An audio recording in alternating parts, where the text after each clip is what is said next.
Alice's Adventures in Wonderland by Lewis Carroll. Read by Stephen Alexander. Advice from a Caterpillar. The caterpillar and Alice looked at each other for some time in silence. At last, the caterpillar took the hookah out of its mouth and addressed her in a languid, sleepy voice. "Who are you?" This was not an encouraging opening for a conversation. Alice replied rather shyly, I hardly know, sir, just at present. At least, I know who I was when I got up this morning, but I think I must have been changed several times since then." "What do you mean by that?" said the caterpillar sternly. "Explain yourself." "I can't explain myself, I'm afraid, sir," said Alice. "Because I'm not myself, you see." "I don't see," said the caterpillar. "I'm afraid I can't put it more clearly," Alice replied very politely, "for I can't understand it myself to begin with, and being so many different sizes in a day is very confusing." "It isn't," said the caterpillar. "Well, perhaps you haven't found it so yet," said Alice, "but when you have to turn into a chrysalis, you will some day, you know, and then after that into a butterfly, I should think you'll feel it a little queer, won't you?" "Not a bit," said the caterpillar. "Well, perhaps your feelings may be different," said Alice. "All I know is, it would feel very queer to me." "You?" said the caterpillar contemptuously. "Who are you?" Which brought them back again to the beginning of the conversation. Alice felt a little irritated at the caterpillar's making such very short remarks, and she drew herself up and said very gravely, "I think you ought to tell me who you are first." "Why?" said the caterpillar. Here was another puzzling question, and as Alice could not think of any good reason, and as the caterpillar seemed to be in a very unpleasant state of mind, she turned away. "Come back," the caterpillar called after her. "I've something important to say." This sounded promising, certainly. Alice turned and came back again. "Keep your temper," said the caterpillar. "Is that all?" said Alice, swallowing down her anger as well as she could. "No," said the caterpillar. Alice thought she might as well wait, as she had nothing else to do, and perhaps after all it might tell her something worth hearing. For some minutes it puffed away without speaking, but at last it unfolded its arms, took the hookah out of its mouth again, and said, "So you think you're changed, do you?" "I'm afraid I am, sir," said Alice. "I can't remember things as I used, and I don't keep the same size for 10 minutes together." "Can't remember what things?" said the caterpillar. "Well, I've tried to say how doth the little busy bee, but it all came different," Alice replied in a very melancholy voice. "Repeat, you are old, Father William," said the caterpillar. Alice folded her hands and began. "You are old, Father William," the young man said, "and your hair has become very white. And yet you incessantly stand on your head. Do you think at your age it is right?" "In my youth," Father William replied to his son, "I feared it might injure the brain, but now that I'm perfectly sure I have none, why, I do it again and again." "You are old," said the youth, as I mentioned before, "and have grown most uncommonly fat. Yet you turned a back somersault in at the door. Pray, what is the reason of that?" "In my youth," said the sage, as he shook his grey locks, "I kept all my limbs very supple. By the use of this ointment, 1 shilling the box. Allow me to sell you a couple." "You are old," said the youth, "and your jaws are too weak for anything tougher than suet. Yet you finished the goose with the bones and the beak. Pray, how did you manage to do it?" "In my youth," said his father, "I took to the law, and argued each case with my wife. And the muscular strength which it gave to my jaw has lasted the rest of my life." "You are old," said the youth. "One would hardly suppose that your eye was as steady as ever. Yet you balanced an eel on the end of your nose. What made you so awfully clever?" "I have answered 3 questions, and that is enough," said his father. "Don't give yourself airs. Do you think I can listen all day to such stuff? Be off, or I'll kick you downstairs." "That is not said right," said the caterpillar. "Not quite right, I'm afraid," said Alice timidly. "Some of the words have got altered." "It is wrong from beginning to end," said the caterpillar decidedly, and there was silence for some minutes. The caterpillar was the first to speak. "What size do you want to be?" it asked. "Oh, I'm not particular as to size," Alice hastily replied. "Only one doesn't like changing so often, you know." "I don't know," said the caterpillar. Alice said nothing. She had never been so much contradicted in all her life before, and she felt that she was losing her temper. "Are you content now?" said the caterpillar. "Well, I should like to be a little larger, sir, if you wouldn't mind," said Alice. 3 inches is such a wretched height to be." "It is a very good height indeed," said the caterpillar angrily, rearing itself upright as it spoke. It was exactly 3 inches high. "But I'm not used to it," pleaded poor Alice, in a piteous tone, and she thought to herself, "I wish the creatures wouldn't be so easily offended." "You'll get used to it in time," said the caterpillar, and it put the hookah into its mouth and began smoking again. This time Alice waited patiently until it chose to speak again. In a minute or 2, the caterpillar took the hookah out of its mouth and yawned once or twice and shook itself. Then it got down off the mushroom and crawled away into the grass, merely remarking as it went, "One side will make you grow taller, and the other side will make you grow shorter." "One side of what? The other side of what?" thought Alice to herself. "Of the mushroom," said the caterpillar, just as if she had asked it out loud, and in another moment it was out of sight. Alice remained looking thoughtfully at the mushroom for a minute, trying to make out which were the 2 sides of it, and as it was perfectly round, she found this a very difficult question. However, at last she stretched her arms round it as far as they would go, and broke off a bit of the edge with each hand. "And now which is which?" she said to herself, and nibbled a little of the right-hand bit to try the effect. The next moment she felt a violent blow underneath her chin. It had struck her foot.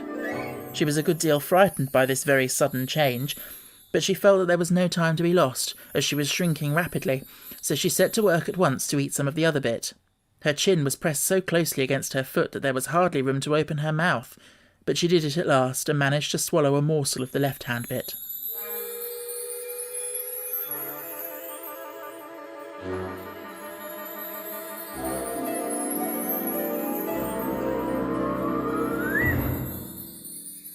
"Come, my head's free at last," said Alice in a tone of delight, which changed into alarm in another moment when she found that her shoulders were nowhere to be found.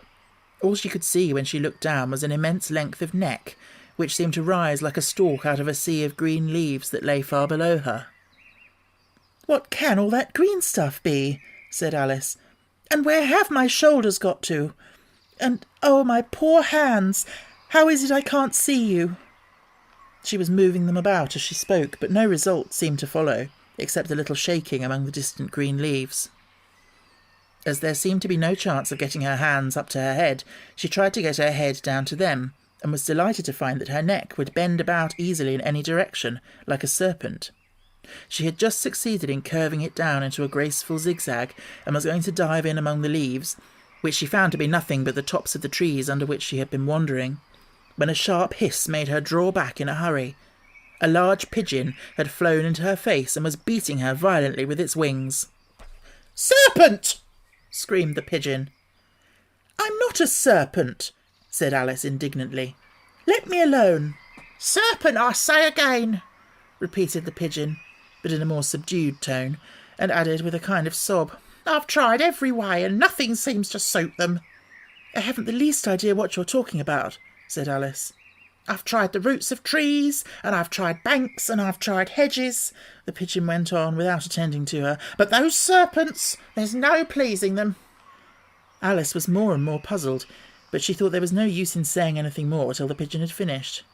"As if it wasn't trouble enough hatching the eggs," said the pigeon, "but I must be on the lookout for serpents night and day. Why, I haven't had a wink of sleep these 3 weeks." "I'm very sorry you've been annoyed," said Alice, who was beginning to see its meaning. "And just as I'd taken the highest tree in the wood," continued the pigeon, raising its voice to a shriek, "and just as I was thinking I should be free of them at last, they must needs come wriggling down from the sky. Oh, serpent!" "But I'm not a serpent, I tell you," said Alice. I'm a... "Well, what are you?" said the pigeon. "I can see you're trying to invent something." I'm a little girl," said Alice, rather doubtfully, as she remembered the number of changes she had gone through that day. "A likely story indeed," said the pigeon in a tone of the deepest contempt. "I've seen a good many little girls in my time, but never one with such a neck as that. No, you're a serpent, and there's no use denying it. I suppose you'll be telling me next that you'd never tasted an egg." "I have tasted eggs, certainly," said Alice, who was a very truthful child. "But little girls eat eggs quite as much as serpents do, you know." "I don't believe it," said the pigeon. "But if they do, why then they're a kind of serpent. That's all I can say." This was such a new idea to Alice that she was quite silent for a minute or two, which gave the pigeon the opportunity of adding, "You're looking for eggs, I know that well enough. And what does it matter to me whether you're a little girl or a serpent?" "It matters a good deal to me," said Alice hastily, "but I'm not looking for eggs, as it happens, and if I was I shouldn't want yours. I don't like them raw." "Well, be off then," said the pigeon in a sulky tone, as it settled down again into its nest. Alice crouched down among the trees as well as she could, for her neck kept getting entangled among the branches, and every now and then she had to stop and untwist it. After a while she remembered that she still had the pieces of mushroom in her hands, and she set to work very carefully, nibbling first at one and then at the other, and growing sometimes taller and sometimes shorter, until she had succeeded in bringing herself down to her usual height.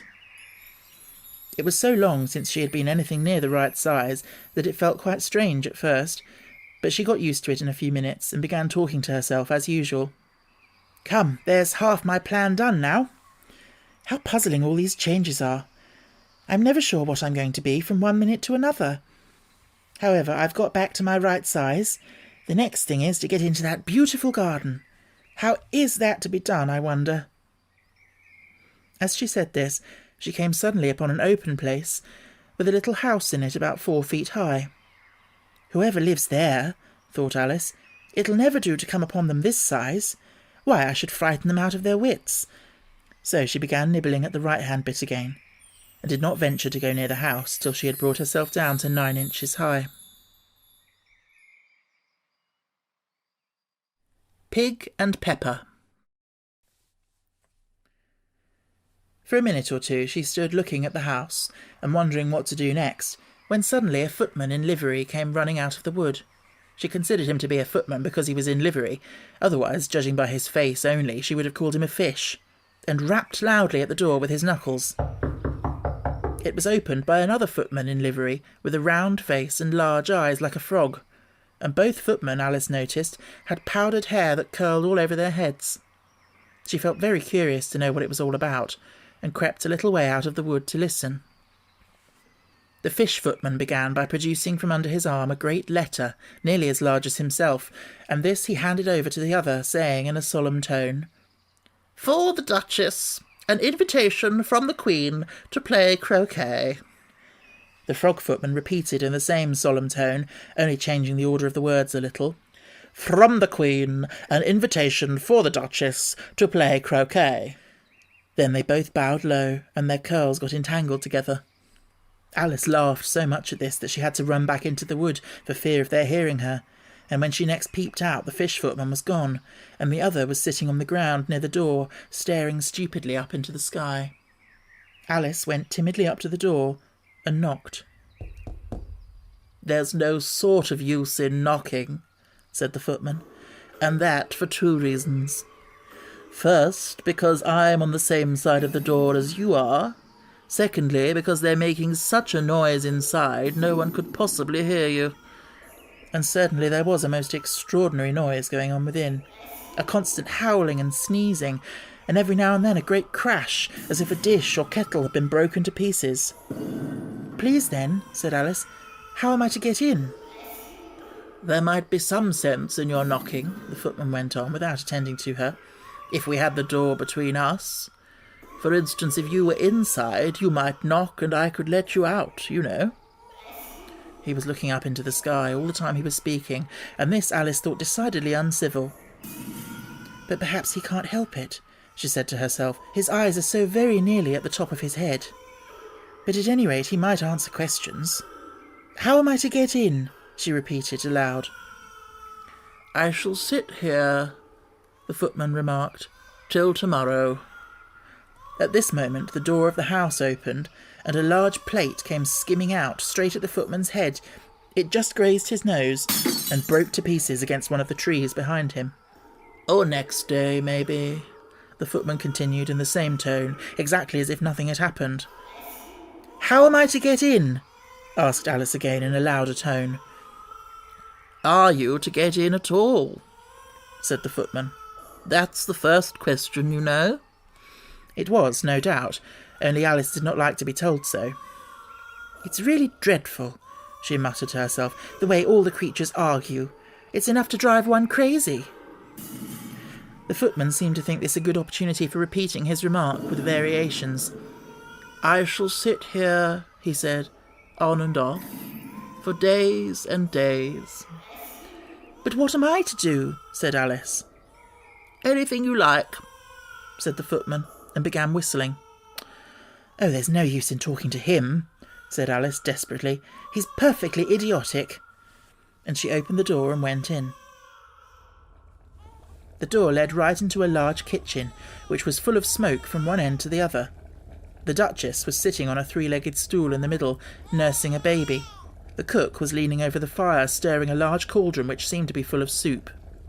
"There's certainly too much pepper in that soup," Alice said to herself, as well as she could for sneezing. There was certainly too much of it in the air. Even the Duchess sneezed occasionally, and as for the baby, it was sneezing and howling alternately without a moment's pause. The only things in the kitchen that did not sneeze were the cook and a large cat, which was sitting on the hearth and grinning from ear to ear. "Please would you tell me," said Alice, a little timidly, for she was not quite sure whether it was good manners for her to speak first, "why your cat grins like that?"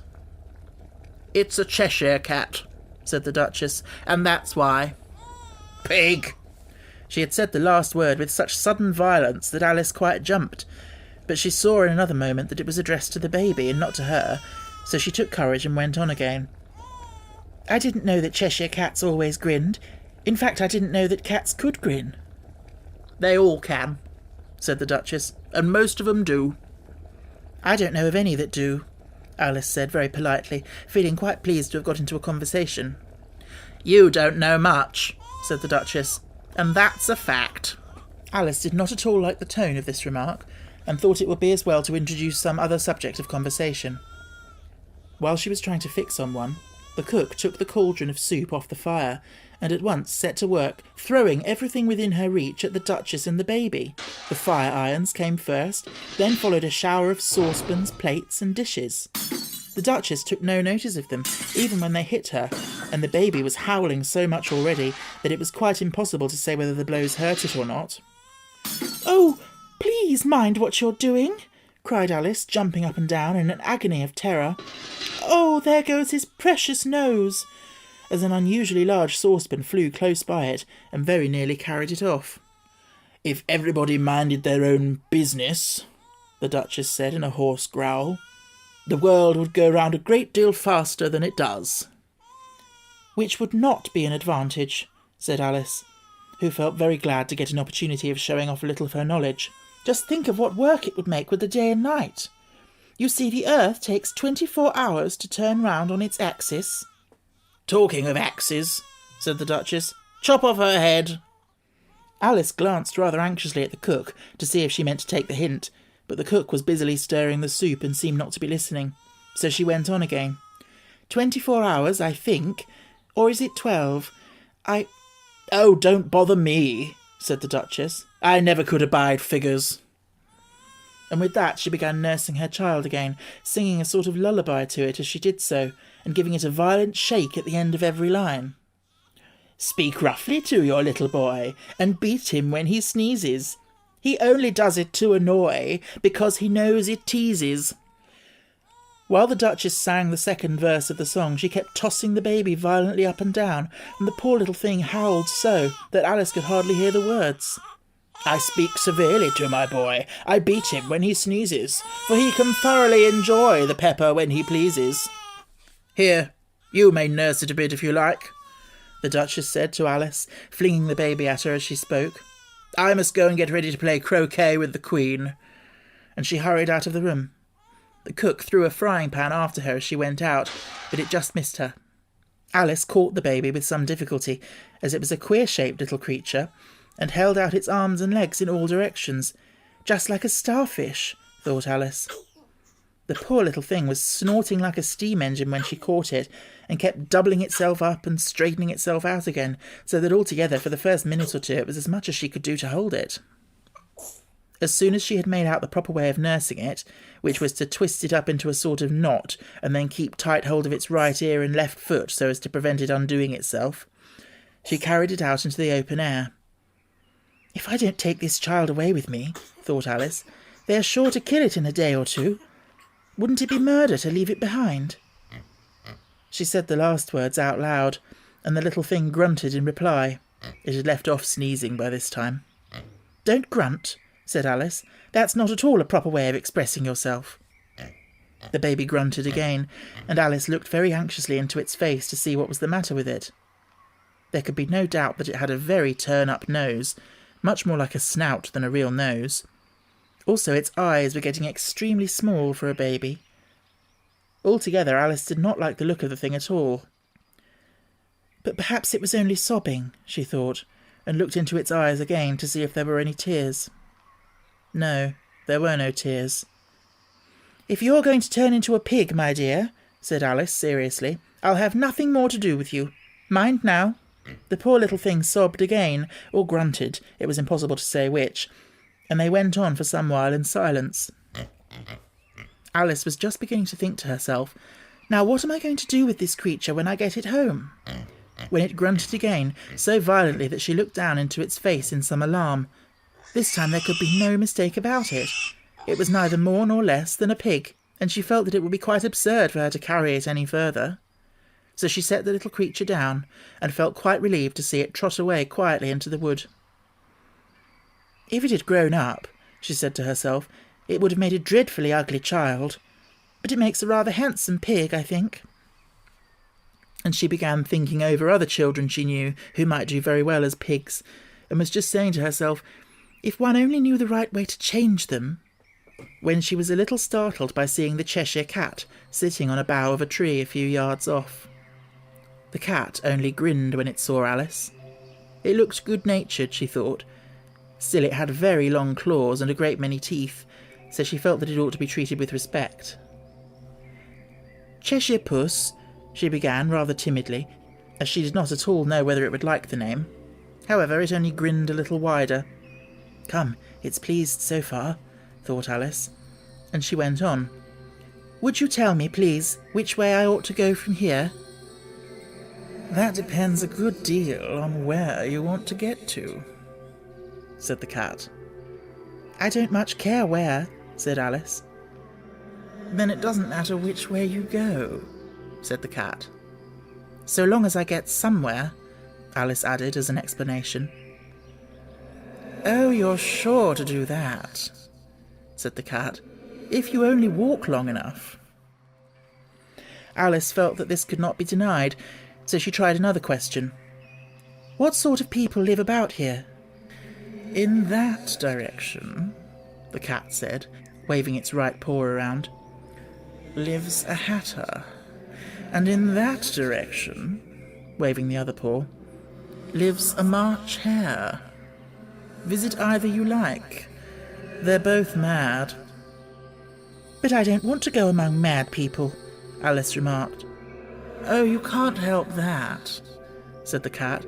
"We're all mad here. I'm mad. You're mad."